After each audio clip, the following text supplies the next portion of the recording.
預備開學嘅用品咧，相信都係每個家長有陣時候喺開學嘅時間嚟講，一定會係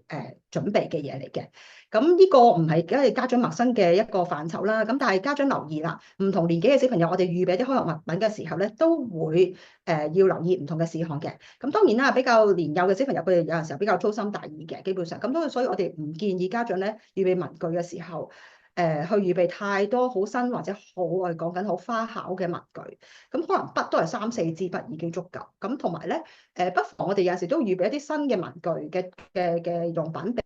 俾小朋友，其實等佢喺開學嘅時候有個新鮮感同埋期待感啦。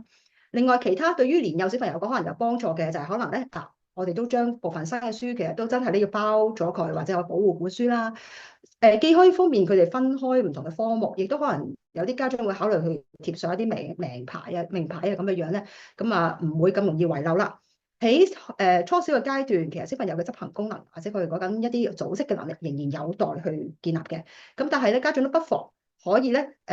用一啲方法去等佢哋更加組織佢自己嘅個人物品更加好避免可能真係有依樣唔見啦，或者可能有呢啲嘢就攞錯人哋啲嘢。包括可能有陣時候我哋都會咧建議家長可能有啲唔同嘅顏色套啦、文件套啦，等佢哋可以咧